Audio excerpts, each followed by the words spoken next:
and welcome to another episode of Literature Podcast. I'm Joanna. And I'm Mich, and today we're going to be discussing Harry Potter and the Deathly Hallows movie Part 1.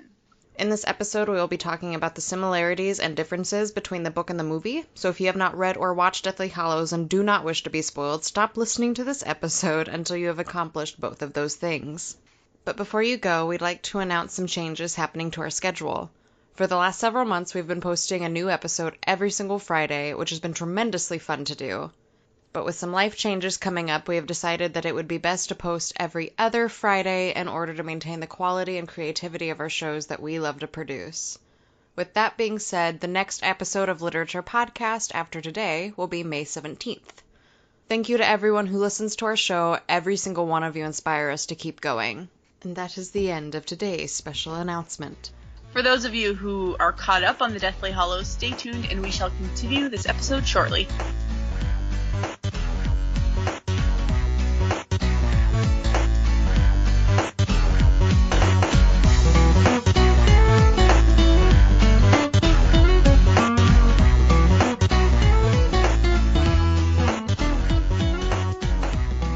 So each movie, the Warner Brothers sign has gotten increasingly darker and just overall more grungy from the previous movie, and this one is particularly grim when we have the part of it that is rusting and it's falling off. It's just perfect. It really sets the mood for what's to come. It gives you the chills. It does. I love how he starts the movie with the minister trying to reassure everyone that the ministry remains strong while it's already being infiltrated and taken over by Death Eaters really not long after his speech, like what, a couple of days, perhaps a couple of weeks. I don't really know what the time frame is from his speech in compared to like when it happens. I don't know either. It's a good question. I really wish that the goodbye scene between, like, the Dursleys and Harry happened like in the books. In the movie, it's just more like, okay, bye. You know, it was, yeah. Like, I don't even think they say bye. They're just loading up their stuff in the car and then drive off. Like, it doesn't even explain what's going on at all. Yeah, it's just, it's not safe here anymore. And that's it. Yeah. I think I mentioned this in the book, but so Hermione does the thing where she, like, erases herself and, like, she's awkwardly out of the pictures and now they just have a picture of a chair on their mantle for some reason. But would that even protect them? I think I've mentioned this before that I don't think it personally would. I know she thinks she's doing the right thing and I get that. But just because she changed their memories and send them to Australia, that doesn't mean that they're not her parents. They could still potentially be captured and tortured.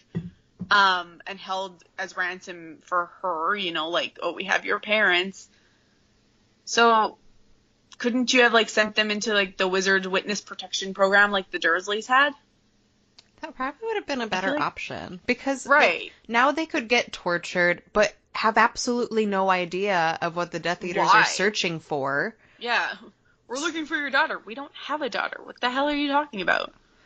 Like, that whole section, like, that whole scene makes me sad. Mostly because Hermione looks so distraught while watching herself disappear from these photos and her whole life vanishing. Mm-hmm. And, like, the vacancy of her parents' faces is just super eerie. Mm-hmm. Makes me feel so sad. But yeah, they could just get tortured and just not be able to help themselves at all. Yeah, like, all they need to do is look up where Hermione lives, realize that a couple moved from there to Australia, and then, like, okay, let's go get them. Like, it's not that hard to figure out what she did. No. When we go to the Malfoy Manor, I was disappointed that we didn't see any peacocks. Not one. That was so fancy in the book. They should have kept that part in. Right? Like, the peacocks would have added some, like, color to their pretty drab mansion. Very, very dark. Gorgeous, but very dark. Yeah. One of the things that I don't get about Voldemort sometimes is, like, they're all sitting around the table having their meeting. And his whole, like, anti-Muggle thing. Like, yeah, okay, your dad was an ass. But still, when he's talking about the Muggle studies teacher, and he's like, she would have us mate with them. Like, bitch, if your mom didn't mate with a damn Muggle, you would not have been born. Like, screw off. Like, He's chill. so hypocritical. Okay, maybe you don't want to mate with a muggle. Don't then. But don't go hating on it just because your dad was an absentee dickhead. Right? Like, your dad was a muggle, and your mom wasn't, and yet you still believe yourself to be, like, the most powerful wizard out there. Yeah. And... Or is that, like, what he's worried about? Is he worried that, like, that's what breeds the strongest wizards, and that he could be overthrown? He's like, gotta double down, gotta get rid of him. Let's not do this anymore. Oh my gosh. So I love Bellatrix's face when she wants to kill Harry Potter and Voldemort straight up turns her down like, it must be me. And she just backs up into her chair like, oh, like she just got scolded. Fine. Be that way. I didn't want to kill him anyway. I'll kill someone else. No. And, like, the Malfoys, I mean, it's their manner. They all look like hell. But I never, like, really looked at how horrible Lucius looked. Like, he looked so strained and distraught during this entire meeting. Well, he just came back from Azkaban, so... Yeah, but, I mean, his wife is the same way. Like, the bags under their eyes, like, the grayish skin. It's a stressful time for them. It really is. The Dark Lord is using their house. Like, that can't be comfortable. Can't just, like, walk around in your underwear or in your pajamas. Like, Draco's face when Voldemort kills Charity Burbage right in front of him makes me feel so sorry for him. Because he didn't ask for any of this. He's already been through so much just in the past year. mm-hmm. Like, you poor thing. He goes through a lot. It's hard to watch. I don't like him, so whatever. But you feel for him. Yeah. And you don't know what you would do in that sort of situation either. Like, okay, he's going along with it because he has to, otherwise he'll die, I assume. I mean, I would also assume. But there again, he hasn't been the most likable character, but, I mean, how much of that is really his fault when those worldviews and his values were placed upon him? And now he's in such a dire situation with no foreseeable way out for him or his family. And it's really horrific to watch, the downfall of the Malfoys. And then we follow up that scene with a flashback of Dumbledore falling after his death, and it's like, really? Just break my heart. Why don't you? Just break it. Oh, they will. And then after all that happens and the Dursleys have left and stuff like that, all these people show up and are all going to be dressed as Harry taking the Polyjuice Potion. And I really don't like that in the movie when Bill and Fleur show up, the movie's just like, oh, I pissed off a werewolf. Like, no. I hate that they left out the scene in the last one, obviously, that shows what Bill did, how he got the scars, that he was attacked by Greyback, and like what he did that earned him these scars, and why he's part werewolf. I don't know what he exactly is. He does like his meat rare, but it just like cut out a whole badass part of Bill that you don't get to see otherwise. Yeah, like there's no pretense as to what happened. It's just, this yeah, happened. It's just like, oh, pissed off a werewolf. No, like, you were fighting at Hogwarts. You were helping people. Like, people you were watch protecting this. children. Yeah, I don't like that either, but that's the movies, isn't it? Like, we're just going to leave this part out and randomly bring it up later. Yeah. Oh my goodness, what happened to you? Nothing. Nothing. Don't fell. worry about it. I ran into a wall. It's nothing. It's fine. So I love when, like, obviously everyone's going to take the Polyjuice Potion, and Harry is not thrilled about everyone risking their life for them. But I love when one of the twins replies, imagine if something went wrong and we ended up a scrawny, specky git forever. Every one of the twins' scenes is just amazing. They're so funny. They are. I love them. So when Hermione takes Harry's hair That sounds really awkward. Harry's hair. But when Hermione takes Harry's hair for the Polyjuice Potion, it sounds like she rips so much out of his head, and I'm really shocked that we don't have some sort of distinguishable bald spot for Harry for the rest of the movie.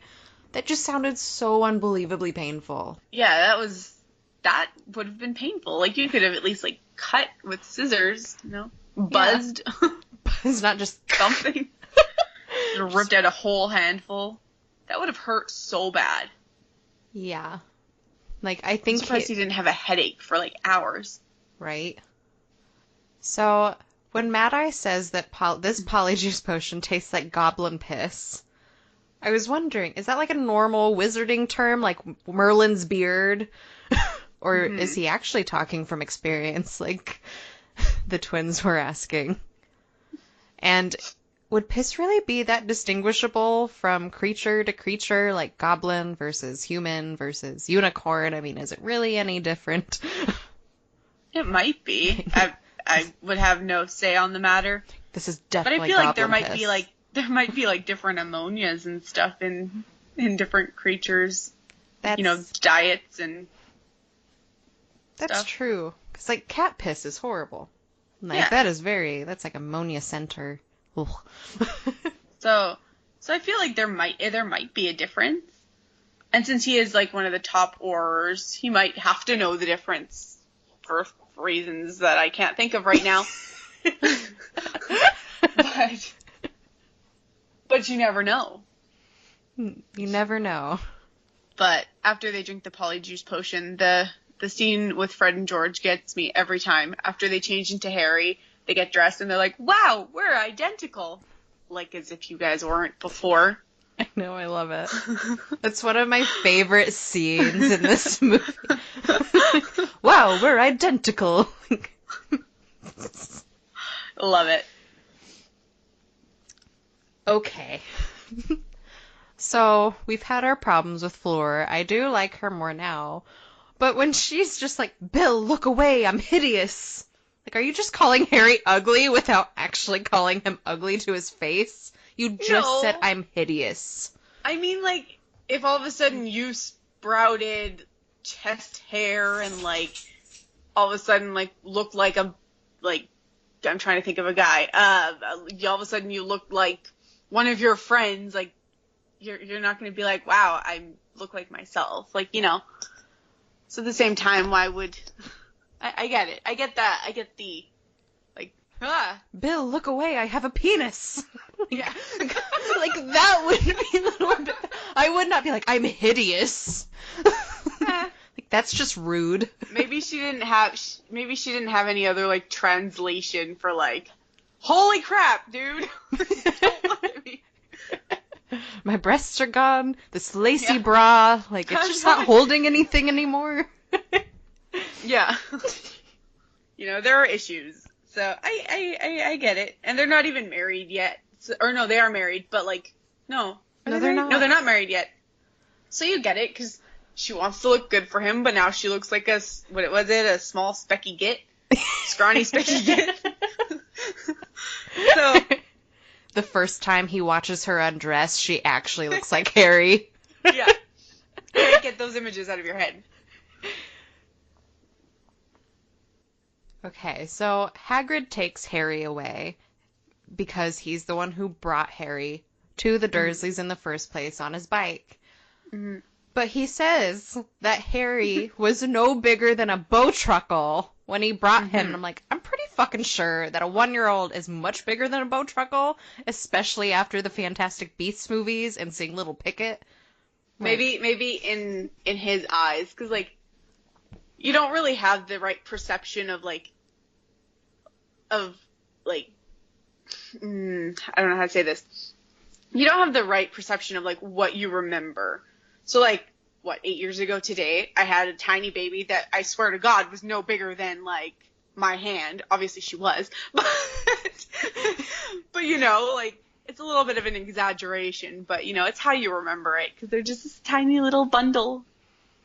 That's fair. I kind of got that with Patty. Though he grew really, really fast. When I had a little Harry Potter bag that he could fit in. when he was a puppy, and then he outgrew that within like 2 weeks and has become this like 100-pound monstrosity that I love so much. But like, I wouldn't have been like, he's just being a sentimental fool. You were as big as a bow truckle, which is the size of my pinky. Yeah. Like Hagrid's pinky. Our pinkies, no. No, that's a little small. Like, maybe, I don't know. Like the size of my hand. And exactly, he's huge, so like Harry probably fit in his hand. So for the escape scene, Hedwig was supposed to be in her cage when she died. Which is one reason why she wasn't able to fly away, which I got in the books. But like for this, why didn't she just fly directly to the burrow? Like she would have been safe. I get that I think she saved them in the movie kind of by like putting herself in the way. But if everything would have went according to plan, well, I mean as much as according to plan as it happens in the book, the spell that hit her in the cage would have just went by, because it obviously missed Harry anyways, and she would have lived. The movie makers could have saved her with that choice to let her fly free, but no. And I get it. I get that she sacrifices herself in a way because she just kind of like, ha, and like flies in the way and then she goes down. But I feel like we could have saved an unnecessary death by letting her fly. Like, I understand that, you know, she wants to protect Harry. I'm sure that that's like an instinct thing for her. But just go to the burrow. We'll meet you there.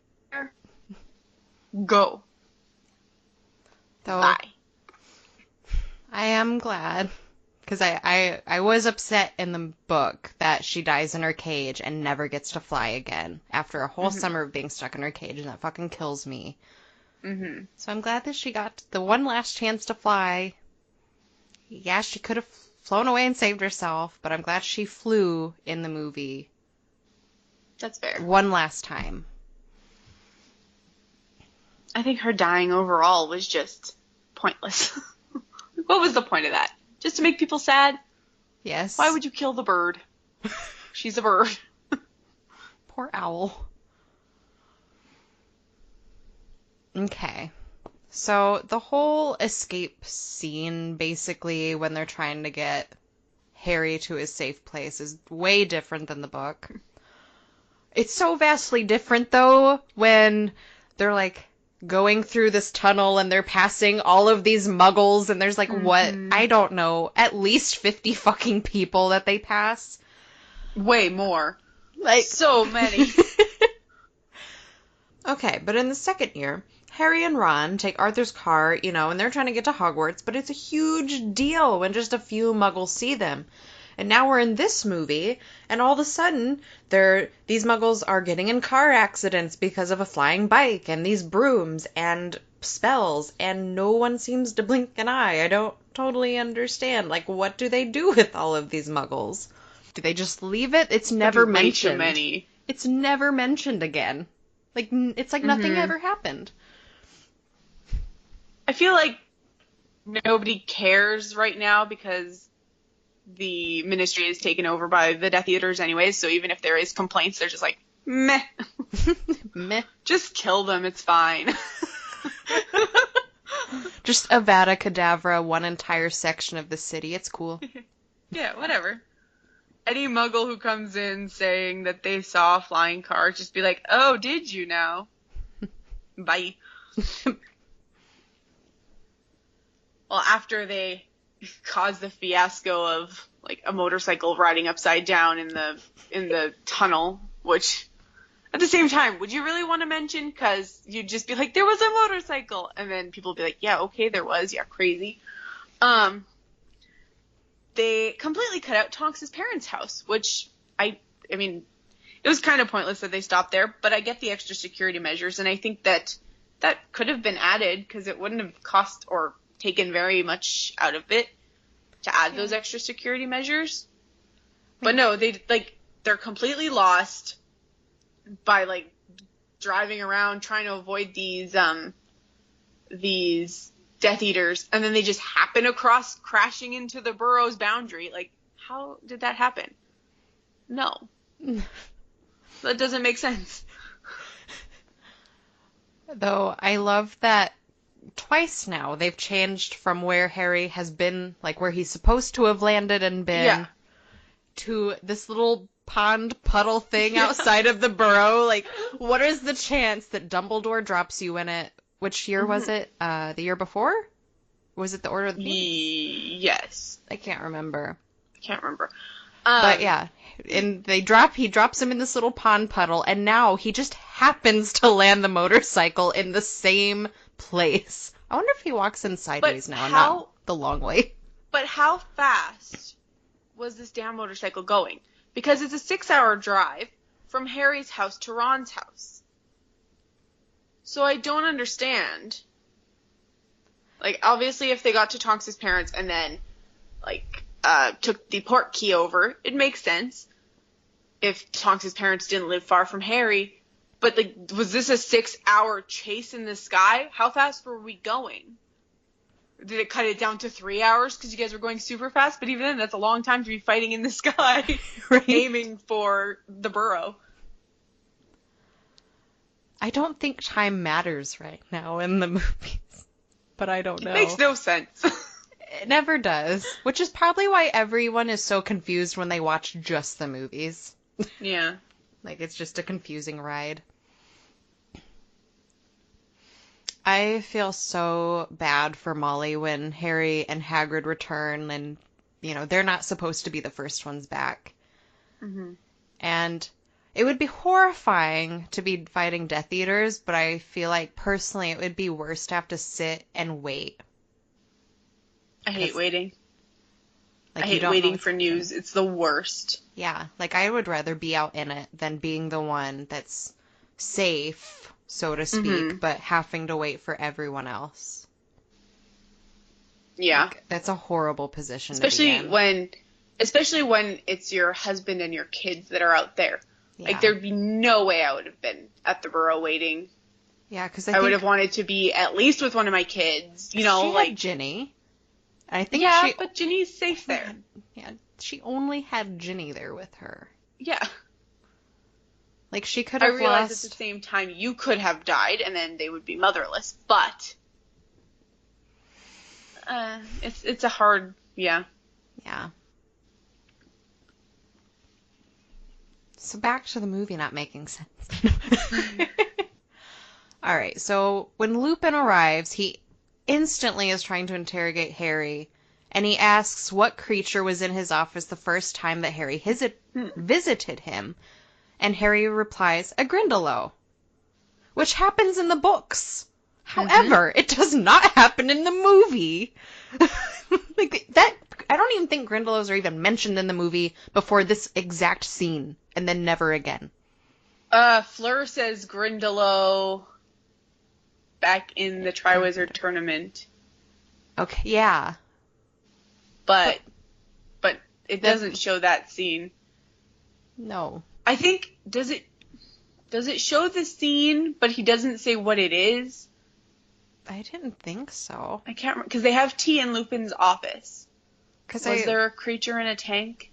I don't feel like it was, because I remember watching this and, like, going back a while. I was like, I don't see this Grindylow, but okay. It's not happening. Right. Right. And my husband was super confused with that, like, what are they talking about?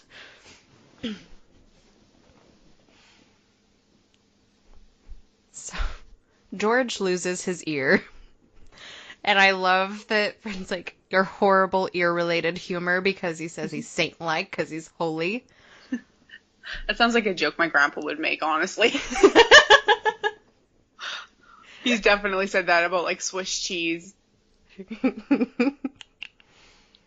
Like, his ear's blown off. But I think that he could have done better. Like, this hole in my ear is irritating. That was pretty bad. With my new battle wound, I'll be irresistible. My loss of an ear is irreversible. Don't worry about me. My wound is currently irrelevant. That one was bad, too. They're all bad. That's Well, the point. That's what makes them funny.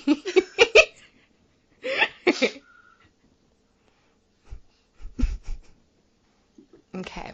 So, I could be wrong. I don't fully remember. But I don't feel like Harry was packed up his backpack and literally nothing else and decided to just up and leave. Like, did that happen in the book? I feel like he decided to, and then Ron was like, "Don't you freaking dare! At least stay for the wedding." I'm pretty sure I don't think he packed, but I'm pretty sure he was like, "I'm leaving now." Yeah. But in the movie, he straight up walks out of the burrow and, like, just starts going, and Ron happens to stop him. Mm-hmm. Like, what did you think you were gonna do? Like, I'm sorry. Without Hermione, you would have gone out there and just died. You would have been caught. You would have been killed. Everything would be ruined because you thought you could go handle it. Like, please. No. just stop. Wait for an adult. By adult, I mean Hermione. But, like, he has such bad ideas a lot of the time. And I feel like it is something that movie Harry would do, just like, okay, bye, guys. Like, no. Think it through.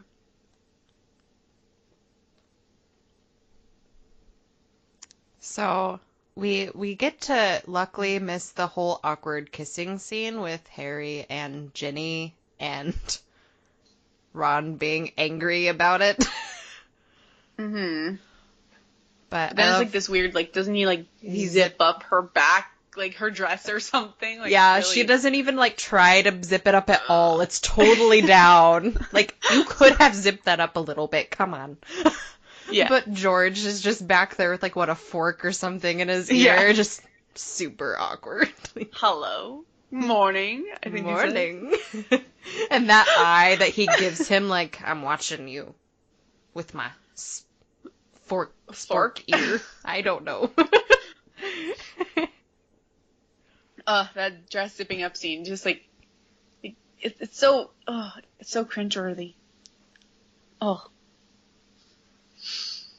I was sad that Harry didn't get his purple and gold birthday party. That was very vividly described in the books.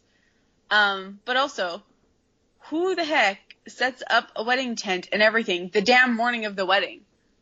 I realize they have magic, but even in the books, like, it was set up the night before and everything. But no, in the movies, in the morning, just like, oh yeah, let's set up the wedding tent all in our finery.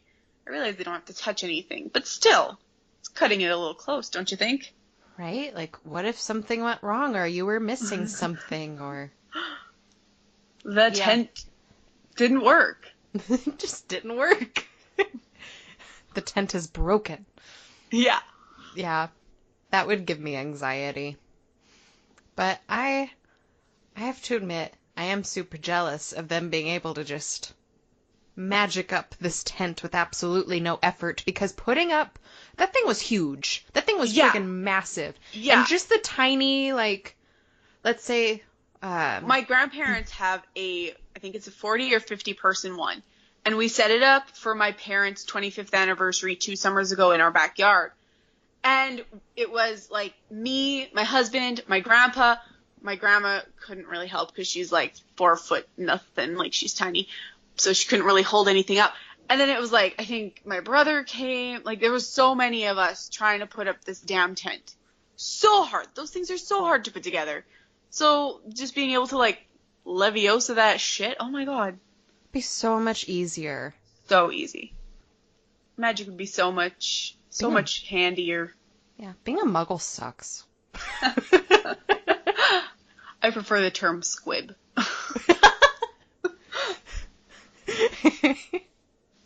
I refuse to acknowledge the fact that I'm a muggle because I am actually a squib. I am actually a squib. So, after they're set up the tent and everything, the minister comes and doles out Dumbledore's will at, like, a really inopportune time. Like, bitch, there's a wedding happening. It was right now really necessary. But, like, they changed Dumbledore's will but like not even enough that it would make a difference, so I don't see why they had to change the wording. And it was only Ron's that they ended up changing. So in the books, it says, to Ronald Bilious Weasley, in hopes that he will remember me when he uses it. But then in the movie, it says, in hopes that when things seem most dark, it will show him the light. Like, okay.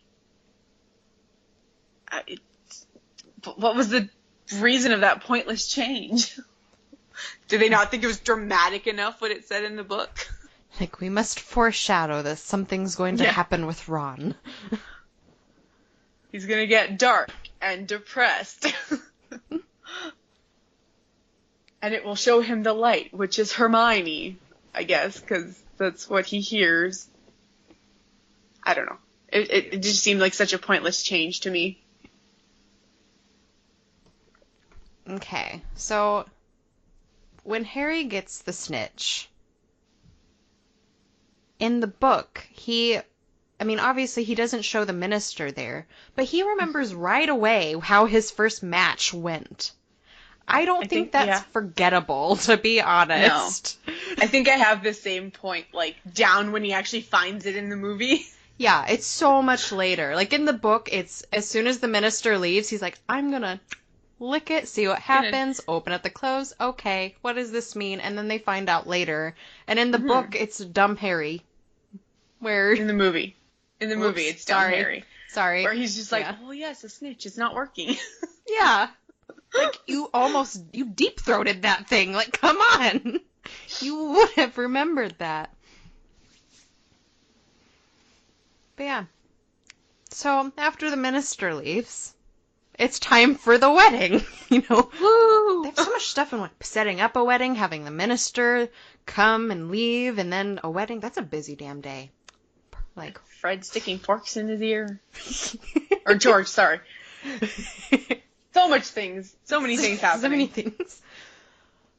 Okay, so they are very good at, changing up what everyone's wearing. But Fleur's dress in the movie really pisses me off. So in the book, it describes it more of this, like, white, silvery dress that, like, lit up the room, and that something I can see. Worthy of Fleur, right? Yeah, like, she is the bride. She is lightening up everything. She is the star of the fucking show here. And in the movie, they put black lace all over it, which, don't get me wrong, I love that. I think it's gorgeous. I would wear that. Anytime. But it's not very Fleur at all. No. And I wish she's more of a light, flouncy, like a silk dress, or like... She's part Vila. Yeah. She's gonna want to be sparkly and shiny and pretty, like, and flowing light. Like water. Yeah. Yes. Why the black? It doesn't make sense. I don't know. But another thing about the wardrobe in this scene is that everyone in the freaking wedding scene was wearing dresses and suits, like black tie. And like, Kate, what the hell? Those are Muggle clothes, my friend. Like, where are the dress robes? Like, I'm pretty sure Ron and Harry are supposed to be wearing dress robes and stuff. And then Hermione is supposed to be wearing a lilac dress. And in what world is red lilac? Like, not even close. Ugh. I mean, they screwed it up in Goblet of Fire 2, where they're like, periwinkle is pink. No, it's not. Yeah, it's blue. But at least they, like, all kind of had, like, dress robe. Like, this was, like, legit modern day suit and tuxes. Like, they didn't even try. With the exception of, what is his name? Lovegood? No. Nope. Oh, the guy who wrote about Dumbledore. It starts with Xenophilius Dodge? Yes, Dodge. With his, like, million collars. Yeah. That looks so uncomfortable. Drives me nuts. Drives me crazy. But, yeah, Luna and her father, I mean, they're wearing yellow, which not a great... I hate yellow. Ugh. But... They could pull it off. I love that in their bright yellow, the dancing that they're doing with the hands. The cat hands. Like, I don't know what they're spinning doing. in circles. Like, here in my hands. It's like I am swimming in the air and just going in a circle. Like, I love that. That should be like our signature move if we ever go out dancing somewhere. We'll go to like something we would do. We could. It's not our scene. We'll go to some fancy dance club of some kind, and we'll do that, and it'll be super awkward. Yeah, you're right. I'll be like, I'm sorry, you need to leave. You're obviously too drunk to be here. We haven't even had anything to drink yet. We're just like this normally. So another thing for this whole thing is Harry doesn't disguise himself with Polyjuice Potion in the movie, which I think is dumb. I get that it's not as fun having like Harry there, but not being Harry, like as a different actress and not Daniel Radcliffe playing him. But seriously, it was made like that in the books for a damn reason. Like, he is in hiding. It's very specifically mentioned why he's hidden. And that, like, a bunch of random wizards that are invited to the wedding, seeing that Harry Potter's there makes no sense.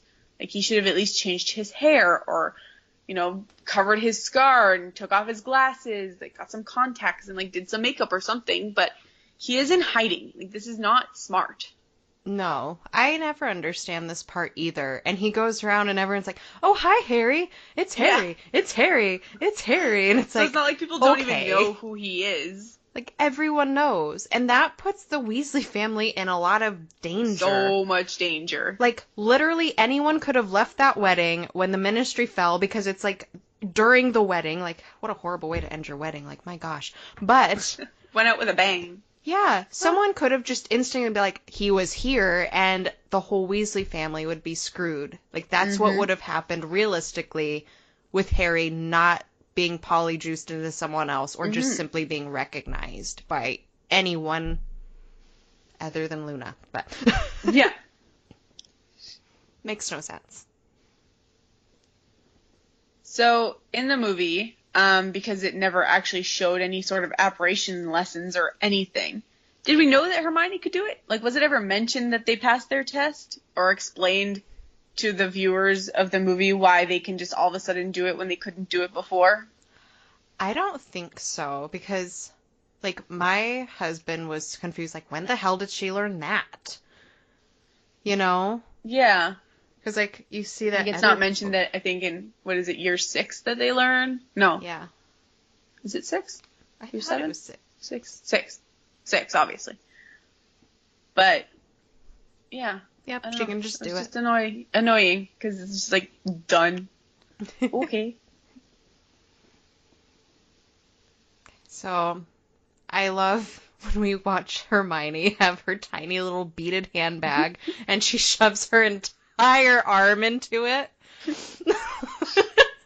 I don't know why it makes me crack up. It's so stupid, but I love it. And I know that we've talked about how amazing it would be to have one of these bags. Mm-hmm. First off, imagine losing it, like misplacing it or something. Like, well, there goes my entire life. Yeah, you're right. You could just Accio it. But what if you put your wand in there? Like, you shove all your wands in there, and you're like, well, we're fucked. Well, then you're dumb. Okay. Then you deserve to lose it. They make a lot of stupid moves in the movies more than the books.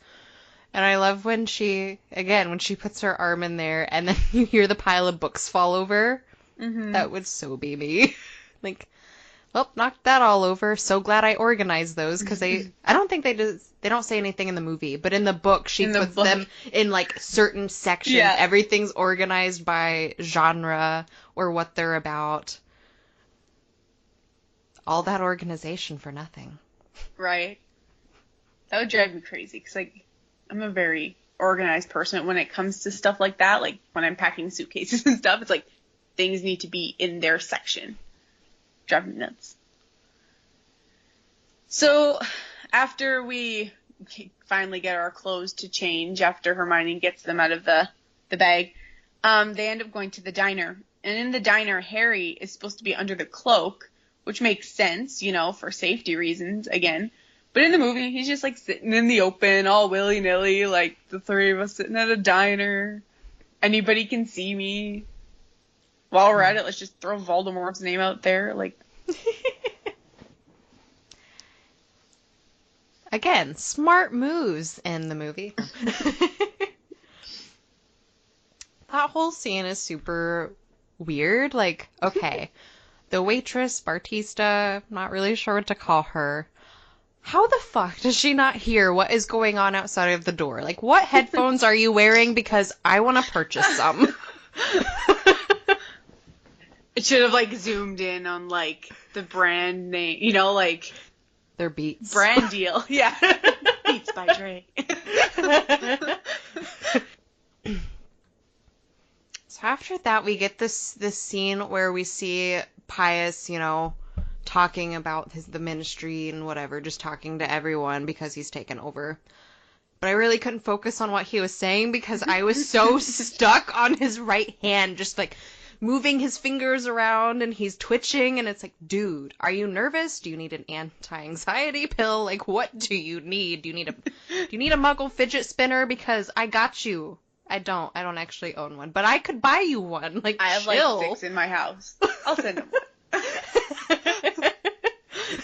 Like, the whole time he's talking, it's just hand movement, and it's so distracting. Like, stop.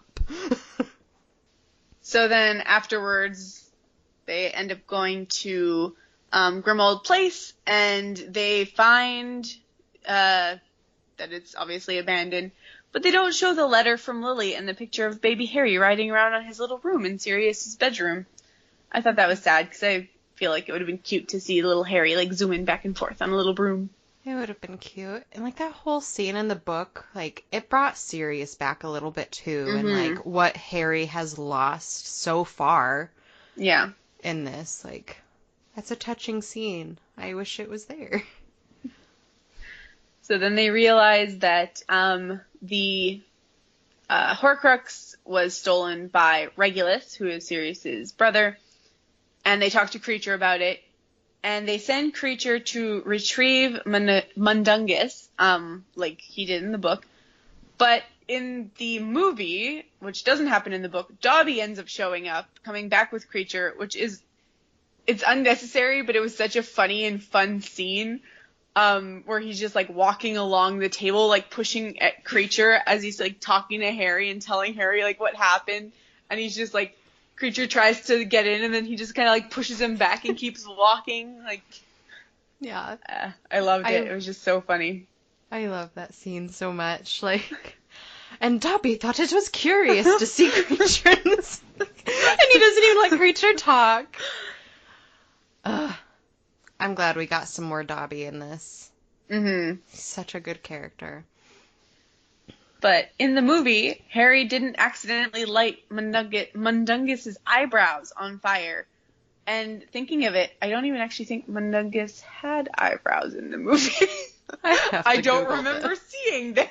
I'm Googling this.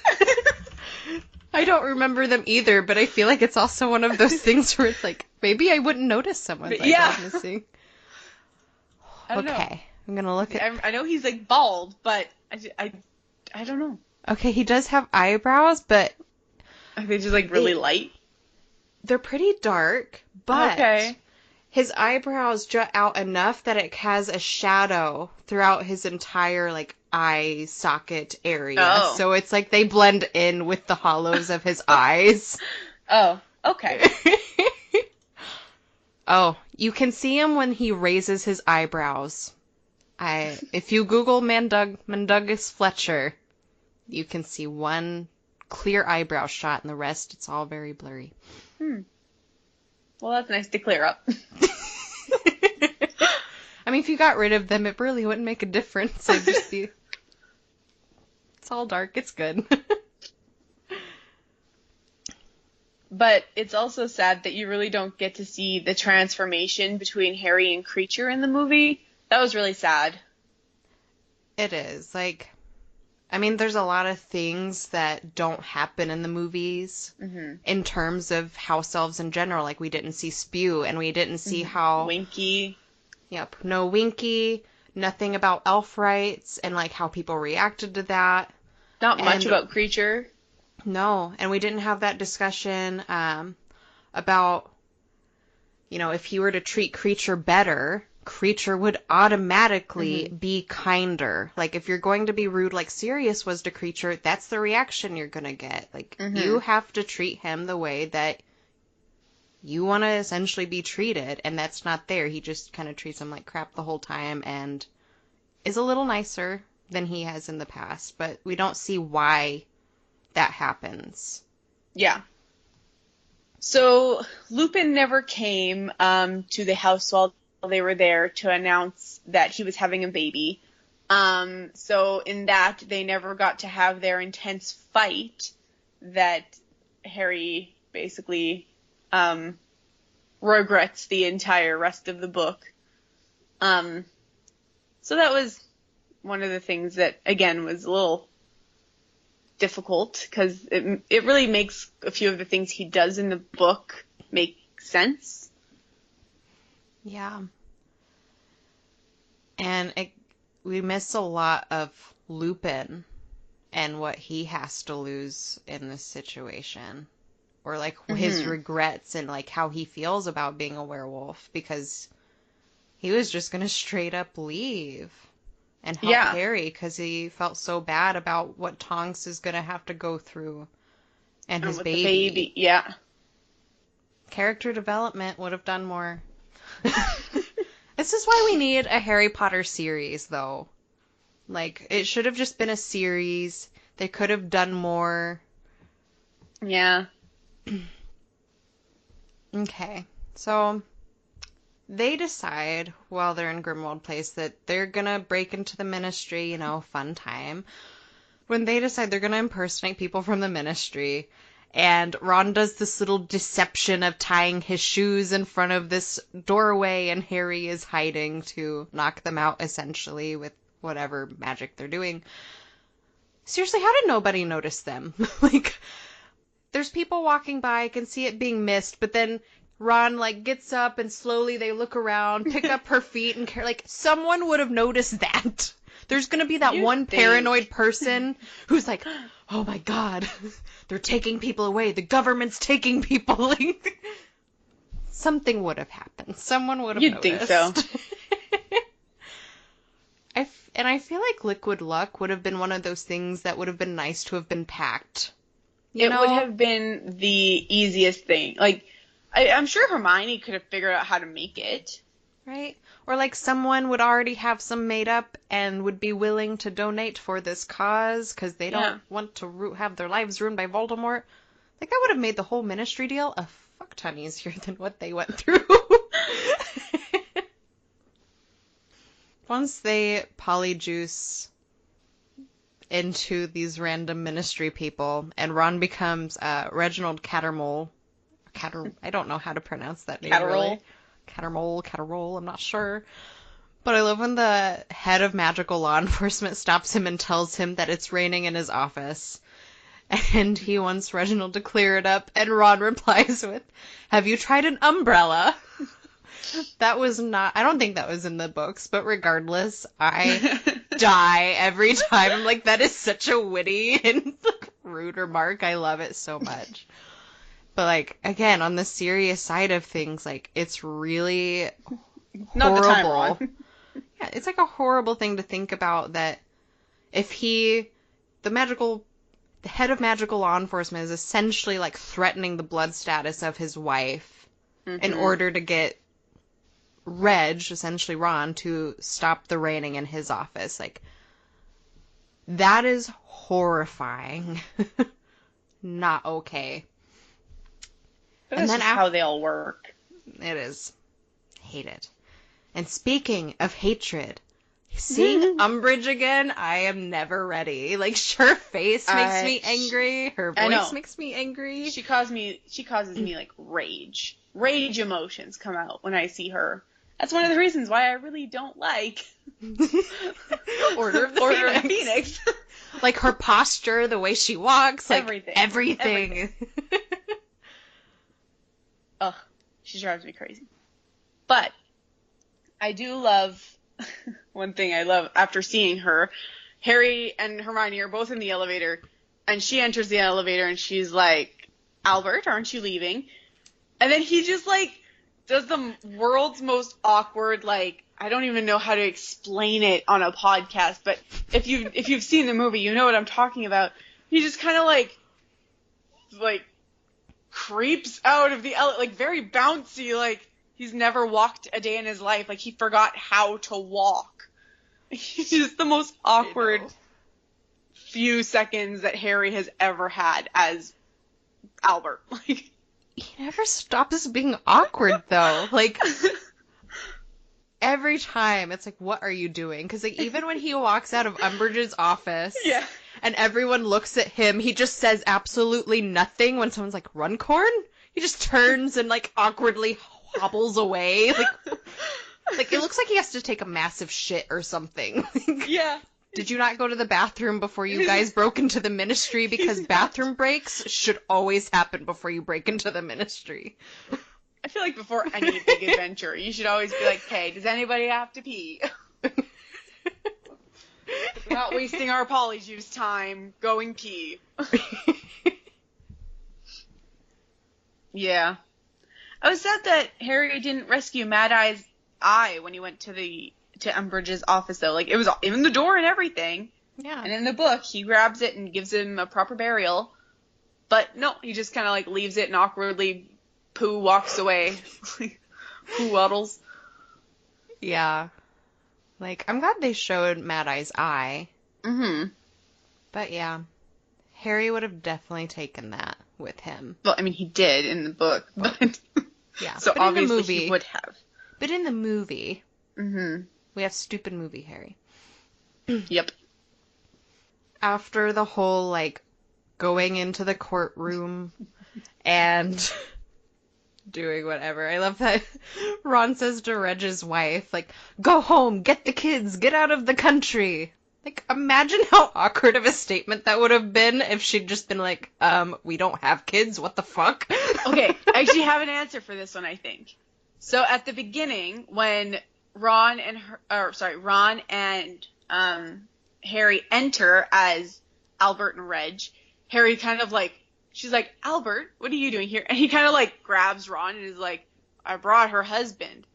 And then Umbridge is like, oh shit, I can't even remember her name. Like, blah blah Cattermole? And then she's like, yes. Mother of blah and blah Cattermole? And then she's like, yes. And then she's like, wife to Reginald? So I think it is mentioned. I've always just been like, what if? Because, like... what if they didn't have any? Right? Because, like, not every couple has children. Mm-hmm. I think it is. I'm pretty sure it's mentioned. I could be wrong, but I'm pretty sure. I'll have to watch it again, and I'll be like, how have I missed this statement, like, so many times? But afterwards, movie Harry is once again, because he's just dumb, movie Harry is once again the most stupid person on the planet. So first of all, the movie messes up the fact that the polyjuice potion is fading away faster than it did in the book. In the book, they were able to get away before Ron even was exposed at all. But their polyjuice potion is fading, and they're like, okay, let's get out of here. But then Dolores says something. I can't remember what she says. But Harry's like, you're lying, Dolores, as his face is changing. And one mustn't tell lies. Like, Kate, your face is already changing. You don't need to add that freaking comment in, because now she knows who the hell you are. You've just given yourself away. Like, was that really a smart move? Now she knows who stole her necklace. Like, it's just dumb.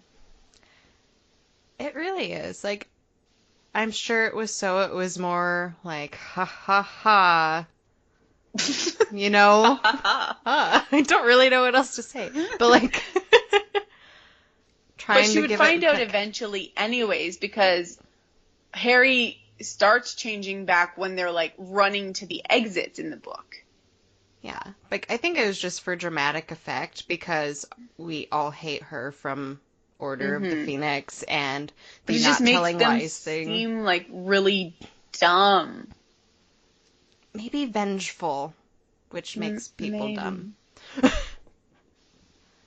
Speaking of being stupid, when they escape and Ron ends up getting splinched in this whole thing, Harry still does the stupid thing where he's like digging around in Hermione's bag trying to find essence of Dittany. Like, just Accio that shit. Just Accio it. He did the same stupid thing in the book. Accio. Whatever you need. He's You not are very going... good in the critical thinking department. When he needs to do something now, he cannot do it right away. Like, Ron's over there, like, oh, like, pretty, like, bleeding Dying. and, like, Yeah. not okay. Definitely should be in a hospital if he were a muggle. And he's like, I'm just gonna casually search through here. Hurry up, dude.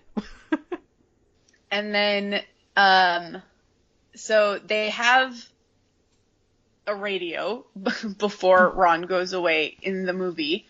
But the whole scene of them, like, walking around, because they can't apparate until Ron is better, I guess. But they're, like, walking everywhere, and it just seems so spooky, because they have, like, the radio on in the background. And the way that they're walking through, like, abandoned parks and abandoned trailer parks and, like, abandoned towns and, like, desert and, like, under bridges. It was, like, a very post-apocalyptic world. It was really weird. Because, like, yeah, okay, there's trouble happening in the world. Muggles don't realize that it's wizards. But at the same time, there's still people everywhere. Like, what happened to that whole trailer park? What happened to all the people, like, in that town?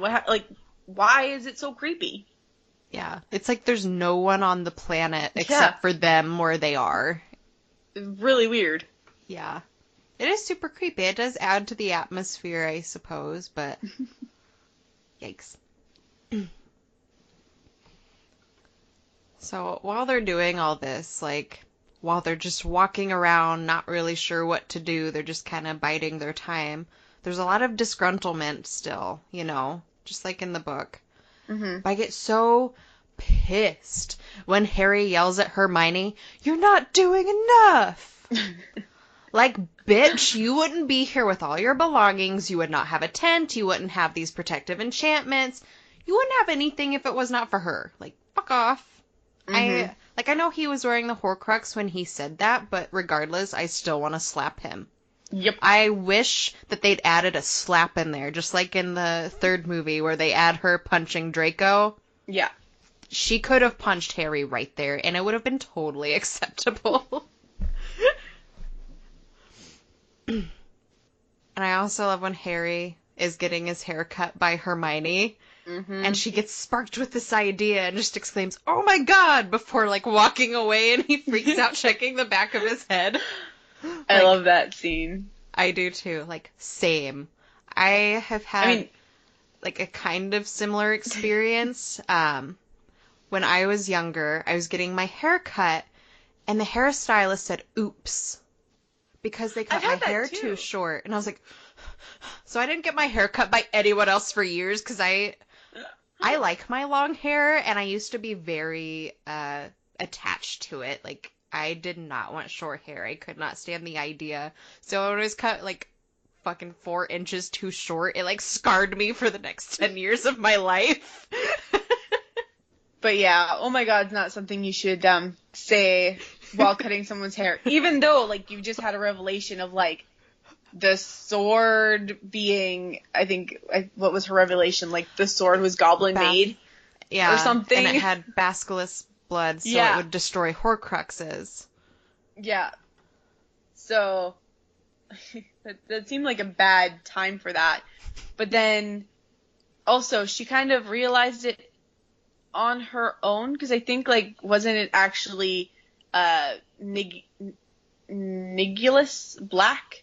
I think his picture, which they don't have in the movie, they don't have his picture or anything, to help with that revelation. But I think that is how they originally found out that basilisk venom impregnates or something. Right? I think so. But then they wouldn't have known. Because the picture ends up telling Snape, I think, that they're in the Forest of Dean, which is how Snape finds out where to send his dough. So without that picture, how the hell did Snape know where they were? Like, that part doesn't make sense either. It doesn't. It's one of those things where it's like, you just kind of magically ignore it. Yeah. You just knew where they were the whole time. Though the Forest of Dean is absolutely gorgeous. Like, I'd want to be there. And I also hate how Ron in the movies is all, like, jealous, thinking of Hermione and Harry, and, like, they have a thing going on. Like, no, they've never been like that. When have they ever shown interest in each other? There's a half-second scene in the book that shows his feelings, like, when he's wearing the Horcrux, and he's like, the Horcrux is, or no, when he's about to kill the Horcrux, and the Horcrux is telling him stuff like, oh, you're a bad friend, they don't like you anyways. But in the movie, it's, like, intense, where, like, they're, like, practically naked, like, making out there in front of him. Like, it was just quite dramatic. I get his feelings, and I get that the Horcrux messes with his mind, but it just seemed like a lot. Yeah. When Ron leaves, because he is, like, the moodiest moody person ever, moodier than Mad-Eye Moody. I know that the scene isn't in the books, but I really enjoy the scene with the song that's sort of happy, and Harry trying to get Hermione to dance with him without either of them wearing the Horcrux, because they haven't had a break from just horrible things happening for quite a while. But it really makes me appreciate their platonic friendship so much more. I didn't like that scene. I think that scene is awkward and unnecessary. And then that scene makes it look like Harry's trying to get in her pants. I didn't get that feeling. It's really weird. It's really awkward to me. It was, I don't know. I think it's really awkward because in the book, she was hysterical when he left. She was depressed. I don't think she would have even stood up to dance with Harry at all. Like, she would have been like, no, go away. Leave me alone. Let me have my space. Which is how she was in the book, which you get. So I feel like the dance scene was awkward, in my opinion. That's how I've always felt about it. I can see that. I still really enjoy it, and I feel like it was needed for me personally. So afterwards, in the book, they use Polyjuice Potion to go to Godric's Hollow, because that's the only thing they can really think of to do next. So once again, stupid-ass movie Harry didn't want to come to Godric's Hollow as anybody but himself. So they show up in the middle of Godric's Hollow, not even under the invisibility cloak, just boom, here we are. Like, he just wants to get himself killed. Like, he's not even trying to protect himself. Movie Harry, what can we say? And Hermione tried, because she's like, okay, we'll get Polyjuice Potion. He's just like, no. Okay, man. Like, they already discussed how dangerous going to Godric's Hollow could be. Yeah. This is obviously already a bad idea.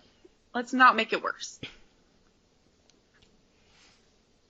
And the whole bag shot scene in the book is creepy, but in the movie, watching her face change and so much. Darken and, like, basically decay.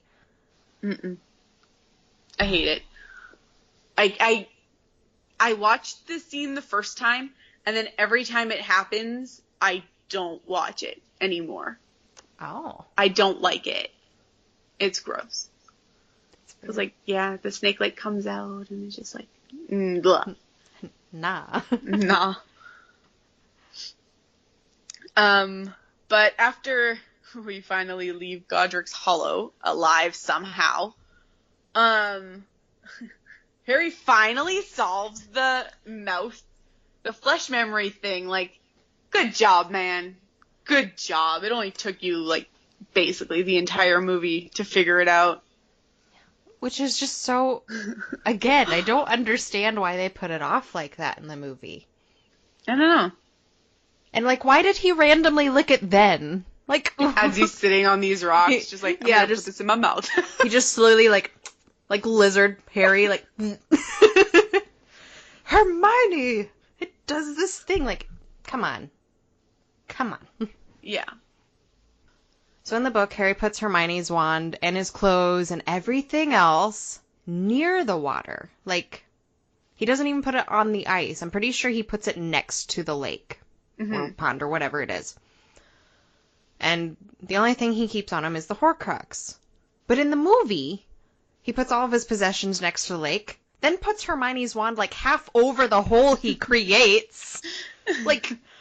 I watched him, like, it's balancing on the edge of this hole. Like, what if it had fallen into the lake? Like, he comes up real quick or something, had nothing horrible happen to him. Like, it could have been going perfectly well, and he could have just dropped her wand in there all willy-nilly. Like, come on, dude. What I don't get is why he didn't take off the Horcrux. Like, you're alone in this fucking forest. Put it down. It wouldn't have tried to choke him. And then once again, he gets into the water wearing his freaking glasses. Who does that? And, like, directly before he gets into the lake, like, before he even goes towards the lake, he drops the mirror on the ground with the blanket, and, like, we never see him pick it back up again. It's just, like, he casually has it later. Yeah. And he doesn't have the bag that Hagrid gives him for his birthday. The moleskin bag? Yeah. That would have been really helpful. I think that was a needed thing because we just see Harry like randomly, casually drop things around and then he has them later. Yeah. Like if I feel like I would have dropped that mirror or something and would have never found it again. It snows, it's covered, who knows. So I never noticed before how creepy the eye is inside of the locket until I watched it this time. Like, I just never watched it, like, open up and freak out before it totally bust into the whole, like, Harry, Hermione, naked scene. Yeah. That must have been so awkward to film. Like, we have to do what? Excuse me? Ron comes back. He saves Harry from drowning. Thank God. That would have been, like, even Voldemort wouldn't even be able to kill Harry. Or technically, would he? Would that count? Would it count? I don't know. Which, like... Drowning by Horcrux. Which, again, shows that Harry can't do shit on his own. Yeah. Like, if Ron has to save you. Okay. But, yeah, Ron comes back and he has the Blackthorn wand that he picks up from a snatcher. And when Harry tests it, he does Engorgio on the flame that Hermione makes, and it, like, shoots up, and Hermione's like, what is that? Nothing? They both freak out. I love it so much. 'Cause it's like they've been caught doing something wrong. Nothing! Like they're being scolded by Molly or something, but it's just Hermione out there. So one thing that I've always absolutely loved about this movie is the entire Tale of the Three Brothers story scene after they go to the Lovegoods house. Something about, like, the whole animation and, like, the creepy vibe to it. It's, like, very Tim Burton-y. Mm-hmm. I just love it so much. So much. Yeah. It's, like, one of my favorite parts of this movie was how they animated that instead of just reading it or something or making it real life. Like, that animation was perfect. Death being, like, this translucent figure. Yeah. I loved it. I loved it so much. But afterwards, they go back to the tent after almost being caught at the Lovegoods house. And sadly, they don't... Or actually, they don't go back to the tent at all in the movie. They go back to the tent in the book, and they listen to Potter Watch, which is another scene where Harry feels bad because Lupin is on that night. and they find out what's been going on and how, they get a little bit of insight to the Muggle or the Wizarding world. But they leave out that whole scene, and that's sad because, I feel like you want to know what the other characters are up to and how that's all going. But instead they just run away from there and instantly, I think, get caught. They don't even get to go back to the tent. Yeah, they just get caught right away. Yeah, that whole scene is really sad, especially Luna's dad. Mm-hmm. His sporadic movements and the clear desperation. Yeah. And you get it. His daughter's been kidnapped. By the stuff that he wrote. Yeah, and the person that they want is in your house. Hell yeah, I would have given Harry over to save my kids. Not even a question. So, in the book, once they're at the Draco Manor, and Bellatrix sees that they have the Sword of Gryffindor, and she thinks that she has the Sword of Gryffindor, that whole thing. She gets angry, and she does the Cruciatus Curse on Hermione. But I don't remember in the book her carving mudblood into her arm. I don't think she did. In the movie. That was... I know the Cruciatus Curse is, an intense thing, but I feel like carving that into her arm was even more intense. Mm-hmm. That could scar forever. I know that it's not a magical injury, so maybe it wouldn't, but... we get scratched all the time and scars happen. What if that was on your forearm forever? Like Harry's. Yeah. And during this whole scene, I think, wasn't Dean supposed to be with them? During, the capture, in the basement and stuff like that. Why'd they cut him out? Just so they didn't have to pay another actor? Maybe. But speaking of the whole... at the Malfoy Manor scene, Ron was way more inconsolable in the books. In the movie, he's just kind of oh no, Ermengarde, what are we gonna do? We gotta get out. But in the book, he's screaming for Hermione and beating the bars and freaking out and screaming at the top of his lungs and barely listening to Harry when Harry's trying to talk to him. And I feel like that would have made the story a bit more intense. Instead of just oh my god, what are we gonna do, Harry? It's maybe you should freak out a bit more. Yeah, that's supposed to be the woman that you... I don't know if he loves her at this point. I would assume so. I assume so. I'm sure he's loved her for 2 years already. Yeah. But he has almost no reaction compared to the book. I would have been freaking out because Hermione is screaming. Mm-hmm. That's exactly how I would think it would sound if the books came to life. Yeah. And he just... whatever. And they don't have the Wormtail scene, which is really sad. I wish that they'd had the scene where Wormtail tries to kill them and then tries to not kill them and then gets killed by his own hand. That whole confusing scene. But I feel like that would have been important because do we even really see him after this? It's no. He no longer plays an important role after being Ron's rat. Does he not kill himself in the movie? I thought his hand kills him in the movie. Maybe not. I don't... he's there. But he gets knocked out by Dobby at the top of the stairs. Right. And that's it. But then I don't remember him after that. Yeah. But I do love when Dobby comes to rescue them. And Luna calls him Sir. And he's so happy about it. It makes me love Luna and Dobby more. Yeah. Especially Luna. Because it shows, what a good person she is. She can think of things objectively and is not you are lesser than me. So then he tells them to meet him at the top of the stairs in 15 seconds. And then they end up going, whatever. And then they get upstairs. And in the book, Dobby, cuts the chandelier down. Mm-hmm. And the chandelier falls on Hermione, which didn't happen in the movie, which thankfully, because Then they would have had to, like, carry her out, and I don't know if either of the boys would have been strong enough to do that, to be honest. But I love the scene when Bellatrix is like, "You stupid elf, you could have killed me." And then Dobby's just like, "Dobby never meant to kill, only to maim or seriously injure." But then Harry, like, looks back at him like, what the actual hell did he just say? Like, it's just the funniest thing ever. And then there was, like, so much talking. Like, they were all just, like, sitting around having, like, feelings talk. Like, why isn't this happening faster? I think in the book, Dobby cuts it down. It falls on Hermione. He grabs Harry's hand. Harry disarms Draco. And then, like, they all disapparate. Here they're all like, why are you... You know, they're like, talking about it, and I don't get why. I don't either. But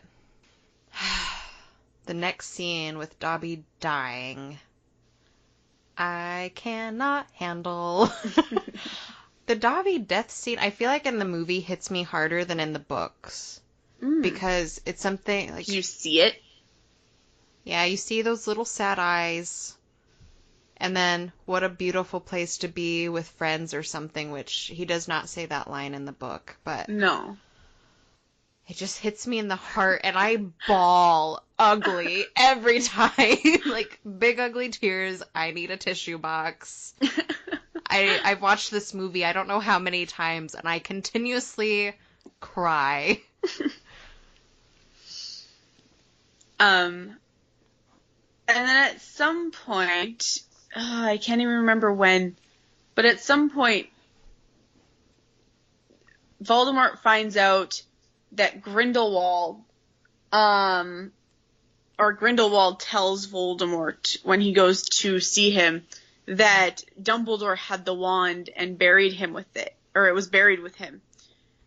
It was very specifically not told by Grindelwald, which I think is why Voldemort kills Grindelwald, because he wouldn't tell him anything. But he kept that secret, Dumbledore assumed, to pay for what he's done in the book.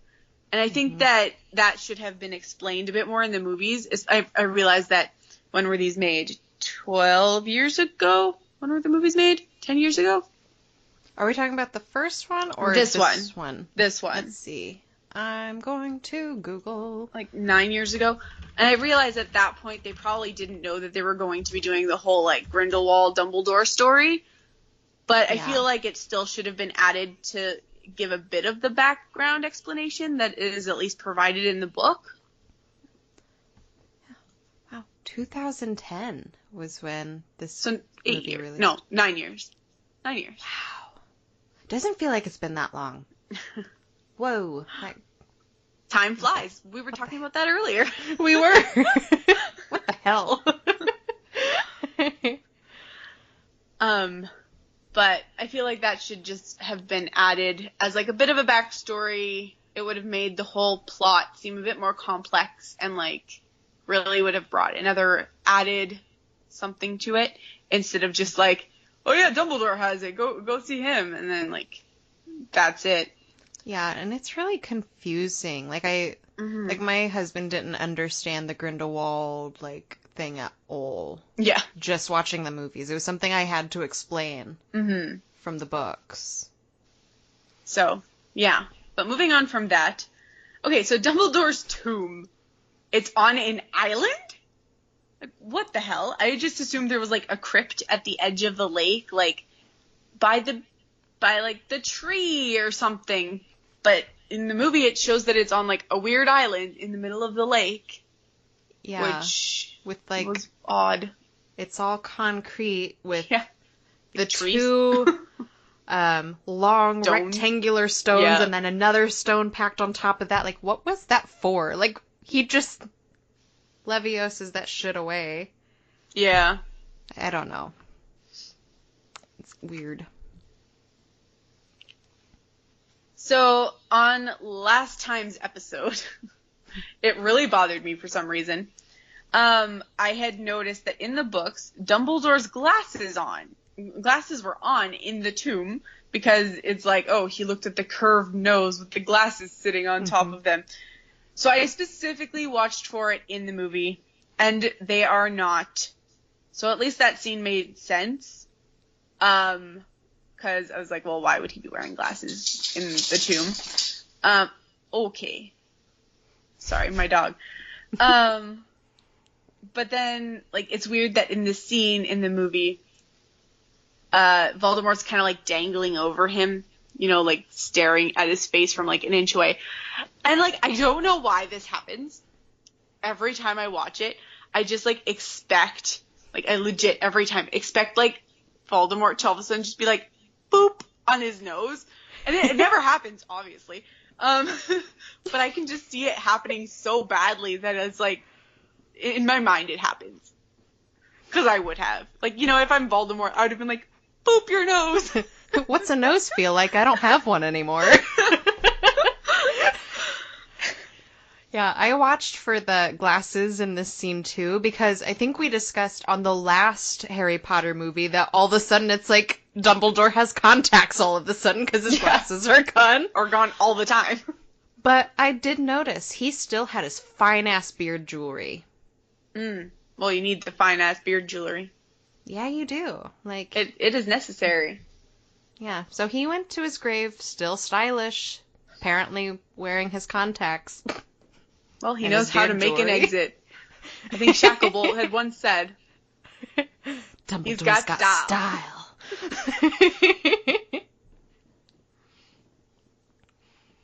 All right, that was all we had for today's episode. What are some of your favorite parts of Harry Potter and the Deathly Hallows Part 1? Let us know in the comments. If you'd like to get more lit, please be sure to subscribe to us on Podbean, iTunes, Spotify, CastBox, or anywhere else you can find us. All of our other social media will be linked in the description below. If you liked this episode, be sure to leave a like or rate our podcast. It really helps us to keep doing what we love. Until next time. Bye.